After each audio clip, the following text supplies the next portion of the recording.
Bonsoir à tous et bienvenue dans votre journal. Dans l'actualité, ce jeudi, le vice-président ivoirien a reçu en audience au Palais de la Présidence le directeur général de l'ONUDI, l'Organisation des Nations Unies pour le développement industriel. Tiemoko Menyekone et Gerd Müller ont parlé de la longue coopération de plus de 40 ans. Et en ce mois d'avril, la campagne de sensibilisation à l'autisme connaît un coup d'accélérateur avec Avril Bleu 2025. Le lancement s'est tenu ce matin à l'amphithéâtre de l'Institut national de formation des agents de santé situé au CHU de Treichville. Et puis, le mot d'ordre de grève lancé par les enseignants a-t-il été suivi? Nos caméras ont sillonné plusieurs écoles d'Abidjan pour faire le constat. C'est un reportage à voir en milieu de journal. Voilà pour le sommaire, vous suivez le 19h50 et quel meilleur choix pour vous informer. La Côte d'Ivoire et l'ONUDI, l'Organisation des Nations Unies pour le développement industriel, ont signé un programme de partenariat. Il va booster les investisseurs et créer davantage d'emplois pour les jeunes Ivoiriens dans des secteurs comme l'agro-industrie, les technologies, l'innovation et l'énergie. À cet effet, comme vous le voyez sur ces images, le vice-président Tiemoko Menyekone a reçu en audience aujourd'hui au Palais de la Présidence. Le directeur général de l'ONUDI, Gerd Müller, a aussi évoqué avec le vice-président la longue coopération de plus de 40 ans. Je vous propose de l'écouter. Je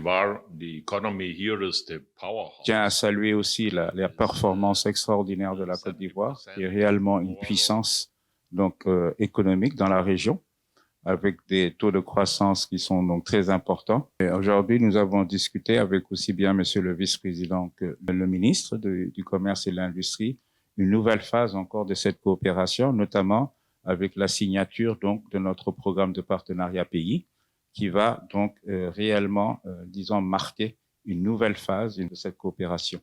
Donc, avec ce nouveau programme, on espère vraiment mobiliser des investissements, et mobiliser aussi donc des investissements privés pour notamment développer un certain nombre de secteurs tels que l'agro-industrie, les technologies, l'innovation, l'énergie, notamment donc les énergies renouvelables.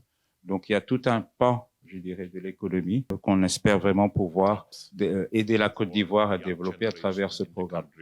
I'm very grateful and thank the government of Côte d'Ivoire. On ne cessera jamais de le dire, l'autisme n'est pas une fatalité, mais un simple trouble lié au développement. Il affecte les interactions sociales de la personne touchée, d'où la nécessité pour chacune et chacun d'entre nous de faire preuve de bienveillance envers les autistes. La campagne Avril Bleu 2025, lancée ce matin au CHU de Treichville, vise justement à mobiliser les acteurs du système de santé, mais aussi les populations. En ligne de mire, un système de santé beaucoup plus inclusif dans le pays. Faltia Koulibaly, Joseph Zekray. Responsables et membres d'ONG, décideurs spécialisés dans les troubles du spectre de l'autisme, agents de santé, ont répondu présents au lancement de la campagne Avril Bleu, dédiée à la sensibilisation sur l'autisme. Objectif, briser les stéréotypes et améliorer la prise en charge des personnes vivant avec l'autisme à travers la sensibilisation. La sensibilisation est à renforcer. Il faut sensibiliser, il faut éduquer pour que les personnes adoptent de bonnes pratiques.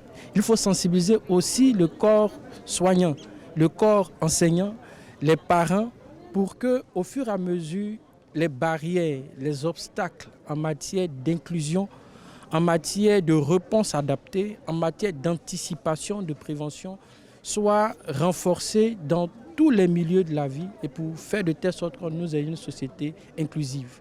Loin d'être une maladie, l'autisme est un trouble neurodéveloppemental qui nécessite une meilleure compréhension et un accompagnement adapté. Nous ambitionnons aussi d'en disposer dans d'autres presses au niveau de la Côte d'Ivoire, parce qu'il y a 10 presses, il y a des efforts qui vont être faits pour que ces unités soient disponibles au niveau des 10 presses pour la prise en charge de proximité de la maladie des personnes atteintes de l'autisme. La cérémonie a été marquée par la pose de la première pierre du Centre de diagnostic et de prise en charge de l'autisme au CHU de Treichville. Ce projet ambitieux constitue une avancée significative dans le domaine de la santé mentale en Côte d'Ivoire, en offrant aux personnes atteintes d'autisme un espace dédié à leur bien-être et à leur développement. Selon les données de l'Organisation mondiale de la santé, OMS, près de 1% de la population mondiale est concernée par l'autisme, dont environ 300 000 personnes en Côte d'Ivoire. En décembre 2022, la Côte d'Ivoire et le Brésil signaient une convention pour la mise en œuvre du projet Coton Côte d'Ivoire. Elle vise à transmettre aux producteurs ivoiriens les bonnes pratiques appliquées dans ce pays d'Amérique du Sud, qui, comme vous le savez, est le premier exportateur de coton. Après 2 années de mise en œuvre, le comité de pilotage a tenu, vous allez le voir, aujourd'hui même, sa toute première réunion. C'était sous le regard de Nadia Eja et Eric Kimou. La gestion des sols, les méthodes de régénération et de fertilisation des sols, la fabrication de biofertilisants, la structuration des OPA et le contrôle qualité sont autant de points au programme de la formation dont bénéficient les producteurs ivoiriens de coton dans le cadre du projet Coton CI. Ce projet, né d'un partenariat entre la Côte d'Ivoire et le Brésil, va améliorer la production nationale de coton. Nous avons développé très bonne expérience chez nous qui peut être utile au secteur ici en Côte d'Ivoire et d'autres pays en Afrique. L'un des aspects importants ici, c'est justement cela, les questions de durabilité. Parce qu'ici, l'accent est mis sur la durabilité, l'accent est mis sur le renforcement du producteur, de telle sorte que lui-même il soit capable de produire des fertilisants organiques. Les producteurs, de leur côté, saluent cette initiative qui va renforcer leurs compétences. Nous avons bénéficié d'une unité de démonstration qui permet de produire le biochar et puis le compost. Et pour nous, c'est véritablement un bon projet parce que c'est un projet qui nous permet de bénéficier de cette expérience brésilienne. Lancée en 2022, la mise en œuvre technique du projet a débuté en 2023. La Côte d'Ivoire entend suivre l'exemple du Brésil, qui occupe le rang de premier exportateur et 3e producteur de coton. Dans le registre politique, le porte-parole principal du RHDP, Kobena Kwasi Adjoumani, a dressé un bilan élogieux de la gouvernance du président Alassane Ouattara. C'était hier mardi à la rue Le Pic à Cocody, au siège du parti. Le ministre était face à la presse dans le cadre de la tribune du Rassemblement des oufouettistes pour la démocratie et la paix, tribune dénommée les rendez-vous du RHDP. Pierre Dipomela, Eric Kimou. Sécurité, développement économique, capital humain, santé et éducation. Dressant un bilan élogieux de la gouvernance du président du RHDP à la magistrature suprême les 15 dernières années, le porte-parole principal du RHDP, face aux journalistes, s'est félicité des performances réalisées dans tous les secteurs d'activité. Au niveau économique, il a rappelé la croissance du PIB de la Côte d'Ivoire, dont la moyenne oscille entre 6 et 7%, avec de nombreuses réalisations infrastructurelles, aussi bien à Abidjan qu'à l'intérieur du pays. Une forme de redistribution de la croissance économique qui a aussi profité aux fonctionnaires. C'est en effet le président Alassane Ouattara qui a fait sauter le boulon qui bloquait les salaires des fonctionnaires depuis plus de 30 ans et qui rendait impossible tout avancement. C'est également lui qui a octroyé une hausse significative et générale de salaire à tous les fonctionnaires, ainsi qu'une augmentation et une généralisation des primes diverses. La cerise sur le gâteau, c'est la gratification de fin d'année pour tous les fonctionnaires. Le ministre Kobena Adjoumani a indiqué qu'avec un tel bilan, le RHDP part confiant aux élections présidentielles d'octobre 2025 avec son candidat, le président Alassane Ouattara. Restons toujours à Cocody où le PPACI, Parti des peuples africains Côte d'Ivoire, a aussi tenu ce jeudi sa traditionnelle tribune à son siège. Le porte-parole du dit parti, Koné Katinan, a axé son intervention sur la liste électorale provisoire. Pour le parti de Laurent Gbagbo, la liste électorale présente, vous allez le voir, de nombreuses irrégularités, comme nous le montre Salif Yalekoué. 36e tribune du PPACI, le Parti des peuples africains de Côte d'Ivoire. Face aux journalistes, le président du Conseil stratégie et politique, Katinan Koné. Au menu de ce numéro, la question de la liste électorale publiée, qui est à sa phase de contentieux. Pour le PPACI, la liste électorale provisoire n'est pas fiable. Quant à la non-inscription de l'ex-chef de l'État ivoirien, Laurent Gbagbo, leur leader sur cette liste, le PPACI, persiste qu'il reste leur unique candidat pour le prochain rendez-vous électoral, invitant les tenants du pouvoir à vider ce contentieux. La CEI ne peut pas exercer, radier a priori avant le contentieux une personne qui s'inscrit sur la liste électorale. Voilà ce que l'article 12 le dit. En empêchant le président Laurent Gbagbo d'être sur la liste électorale, la CEI n'a fait que des voies de fait. Ça ne repose sur rien du tout. La démarche aurait voulu que la liste électorale soit publiée avec le nom du président, Laurent Gbagbo, et que maintenant quelqu'un de la cour, de moi, n'importe qui se lève pour dire je conteste et il remplit les éléments là qu'il faut. Voilà du contentieux. Cathy Nankoné a par ailleurs appelé à la mobilisation de ses militants à Dabou pour la fête de la Renaissance les 11 et 12 avril prochains. Quittant le terrain de la politique, le ministre des Mines, du Pétrole et de l'Énergie a procédé hier mercredi 2 avril à l'ouverture d'un atelier de renforcement des capacités managériales à l'intention des cadres et dirigeants de son département ministériel. Cette formation autour du thème « Comment être un bon leader et manager son équipe avec efficacité » a pour objectif de contribuer à la performance de ces secteurs dans notre pays. Nadia Eja, Eric Kimo. Durant 3 jours, ces cadres du ministère des Mines, de l'Énergie et du Pétrole vont être formés sur le leadership situationnel, la gestion du temps, la délégation des tâches et les techniques de motivation basées sur la pyramide de Maslow. Au cours de l'ouverture de cette session de formation, le ministre de tutelle Sangafoa Coulibaly a souligné l'importance de cette formation qui s'inscrit dans la vision stratégique du gouvernement. Notre pays, fort heureusement, bénéficie de cadres bien formés, particulièrement les géologues.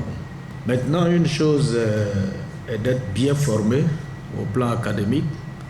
Une autre chose est que toute cette formation, je veux dire ces connaissances académiques puissent concourir à produire des résultats tangibles.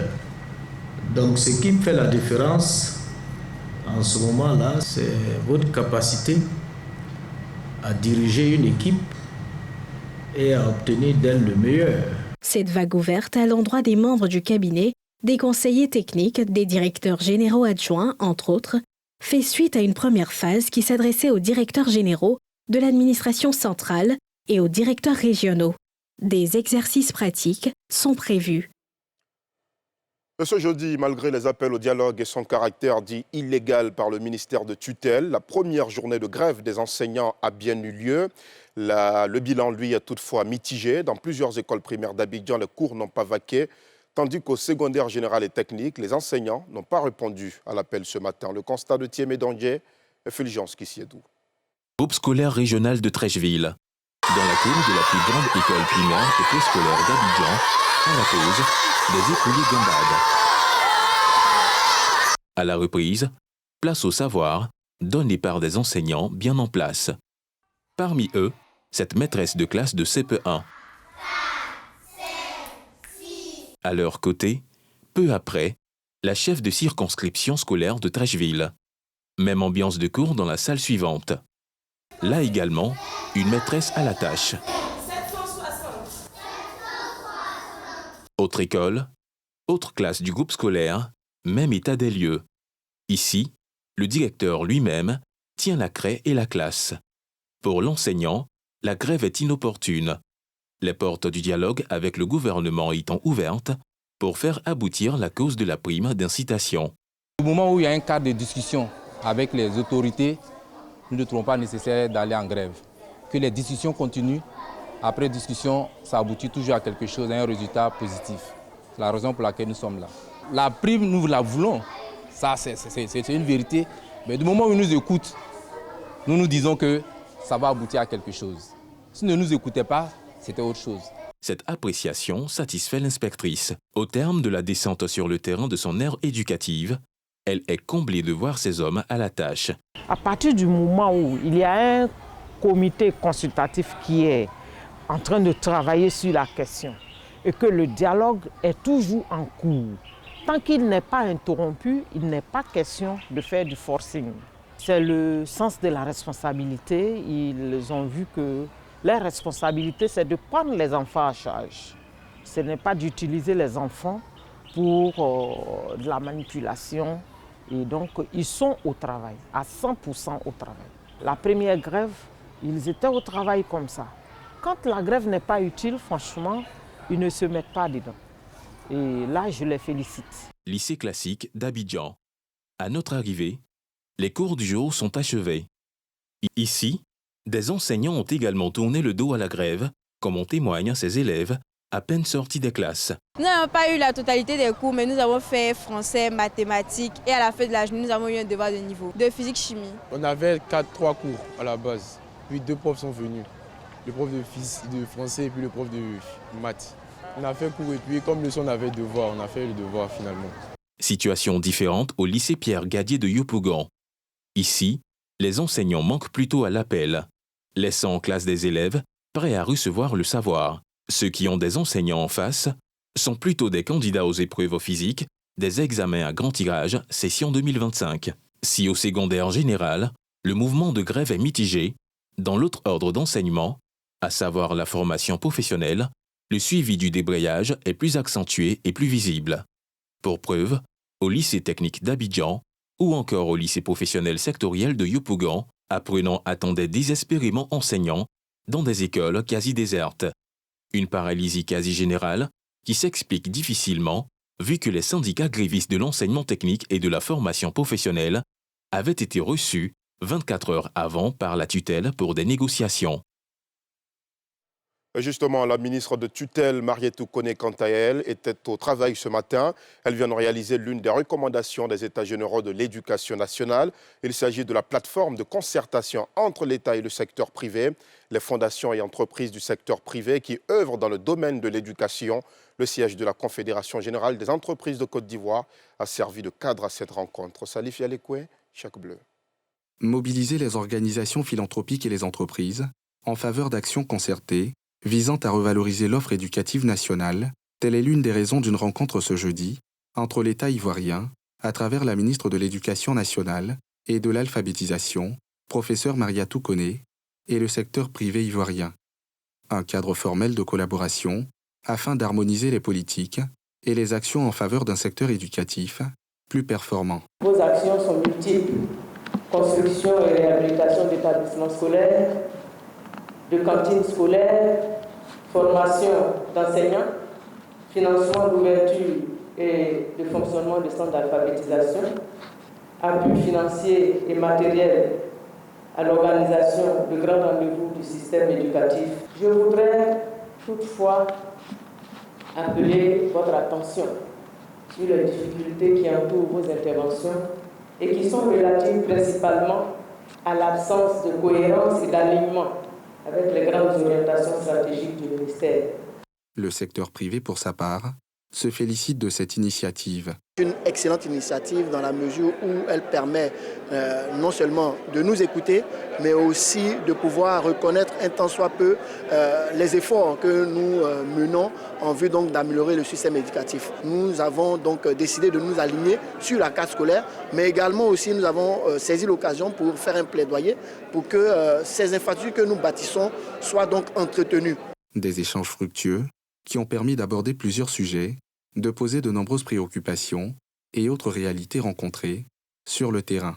Des rencontres régulières de cette plateforme sont prévues afin de faire rayonner l'école ivoirienne. Et voilà, c'est la fin de ce journal. Merci aux équipes techniques et de rédaction qui l'ont élaboré. Je vous remercie aussi de l'avoir suivi. Retour de l'information à 12h50 ce vendredi. Moi, je vous retrouve avec le même plaisir à 19h50. Excellente soirée sur la nouvelle chaîne ivoirienne.